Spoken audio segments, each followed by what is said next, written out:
नवनाथ महाराज की जय। अवधूत चिंतन श्री गुरुदेव दत्त। अध्याय 11 श्री नवनाथ कथासार। कथा जालिंदरनाथांची। या अध्यायाची फलश्रुती अशी आहे: अग्निपीडा दूर होईल, गृहदोष संपतील, संततीची प्राप्ती होईल. श्री गणेशाय नमः. गहिनीनाथास मधुनामाच्या पत्नीच्या स्वाधीन केल्यानंतर गोरक्षनाथांना बरोबर घेऊन मच्छिंद्रनाथ निघाले. वाटेत ते अनेक तीर्थक्षेत्री गेले. शेवटी ते बद्रिकाश्रमात शिवालयात गेले. ओम नमः शिवाय, शिवशंभो असा भोलेनाथांचा जय जयकार करून दोघांनी गणेश पित्यास साष्टांग नमस्कार केला. त्यानंतर मच्छिंद्रनाथांनी पार्वतीपतीची स्तुती करण्यास सुरुवात केली. ही स्तुती ऐकून शिवशंकर प्रसन्न झाले व त्यांना दिव्य दर्शन दिले. भोलेनाथांनी गोरक्षनाथांना हृदयाशी धरले व उपदेश केला. हे वत्स, तू साक्षात हरिनारायणाचा अवतार आहेस, त्यामुळे तुला तप करणे आवश्यक आहे. त्यानंतर ते मच्छिंद्रनाथांना म्हणाले, हे वत्स, तू अनेक दैवते साध्य करून घेतली आहेस. गोरक्षनाथांना मी खूप वर्षांपासून ओळखत आहे. तू गोरक्षनाथांकडून विद्याभ्यास उत्तम करून घेतलास, पण त्याचबरोबर खडतर तपाची पण आवश्यकता आहे. त्यामुळे तू माझ्या आश्रमात तपासाठी यावं, मग तो सर्व विद्या संपन्न होशील. शिवशंकराची आज्ञा शिरोधार्य मानून मच्छिंद्रनाथांनी गोरक्षनाथांना तपश्चर्येस बसवले.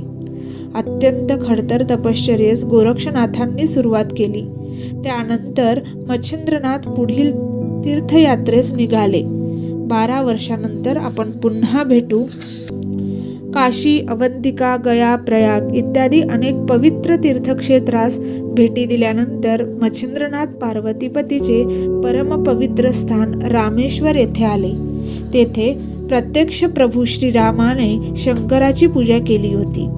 रामेश्वराचे दर्शन घेतल्यानंतर ते सागर स्नान करण्यासाठी गेले. त्यांना वाटेतच जितेंद्र श्रीरामसेवक हनुमान भेटला. हनुमानाने मच्छिंद्रनाथांना नमन केले. नाथांना खूप आनंद झाला. दोघेही निवांत सागर किनारी बसले व एकमेकांचे क्षेमकुशल विचारले. दोघांनाही अत्यंतच आनंद झाला होता, कारण 2 तपानंतर ते एकमेकास भेटले होते. अंजनीसूत वायुपुत्र हनुमानाने मच्छिंद्रनाथांचे यथोचित आदरातिथ्य केले. मारुती म्हणाला, हे मच्छिंद्रनाथजी, स्त्री राज्यात जाण्याचे तुम्ही मला वचन दिले होते. ते वचन पूर्ण करण्याची आता वेळ आली आहे. कृपया आपण स्त्री राज्यात जाऊन मैनाकिनीची इच्छा पूर्ण करावी, म्हणजे मी पण वचनमुक्त होईल. ठीक आहे अंजनीसुता, हनुमानास मच्छिंद्रनाथ म्हणाले. त्यानंतर तिथे 3 रात्री राहून त्या दोघांनीही बंगालमधून स्त्री राज्याकडे प्रयाण केले. ते स्त्री राज्यात आले. त्या स्त्री राज्यात आल्यानंतर दोघांना आश्चर्यच वाटले. तेथे एकही पुरुष नव्हता. जिकडे पाहावे तिकडे अनेक स्त्रियाच दिसत होत्या. खरोखरच नावाप्रमाणे स्त्री राज्य होते ते. राजवाड्यात प्रवेश केल्यानंतर त्यांनी मैनाकिनी राणीची भेट घेतली. त्या दोघांनाही पाहून राणीला आनंद झाला. त्या दोघांची तिथे पाद्यपूजा केली.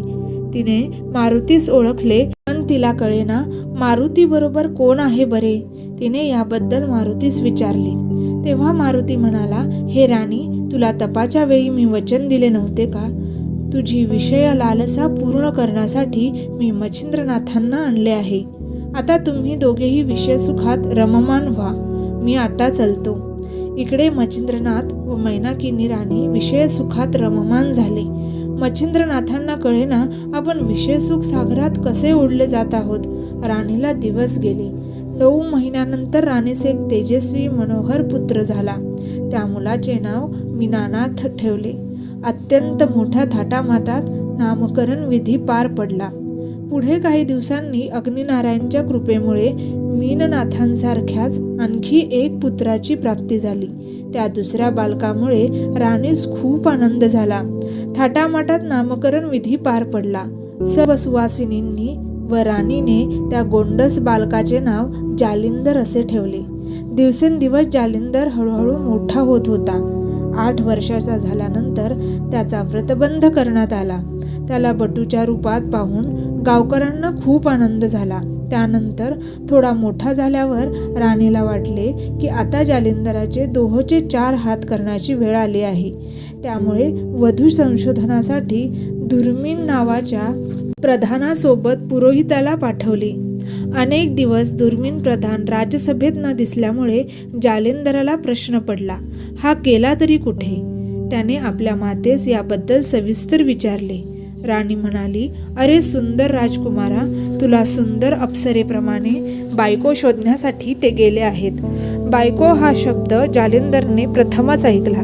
तेव्हा बायको कशी असते असा प्रश्न जालिंदरने विचारला. तेव्हा बायको माझ्यासारखी असते असेच तिने त्याला सांगितले. त्याने बायकोबद्दल सविस्तर माहिती विचारली. तेव्हा मित्रांनी बायको काय असते हे सर्व समजावून सांगितले. मित्राचे ते उत्तर ऐकून जालिंदरला फार वाईट वाटले.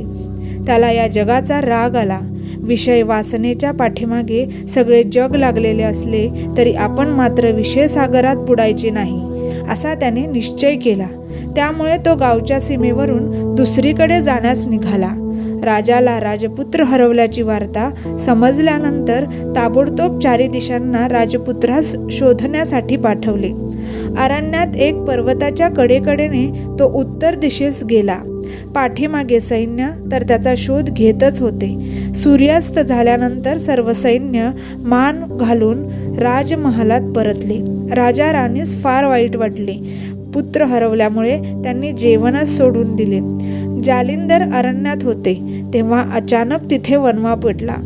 वाऱ्याच्या भन्नाट वेगाने तो जालिंदरपर्यंत आला. पण क्षणार्धातच अग्निनारायणाने ओळखले की हा आपलाच लाडका आहे. तेथे अग्निनारायण प्रसन्न झाले व जालिंदरला छातीशी धरून त्याला सुरक्षित ठिकाणी आणले व विचारपूस केली. जालिंदरने विचारले, तुम्ही कोण?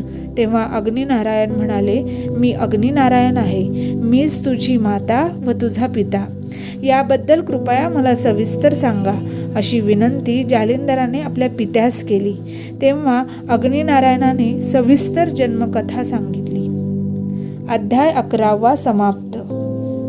अवधूत चिंतन श्री गुरुदेव दत्त. नवनाथ महाराज की जय.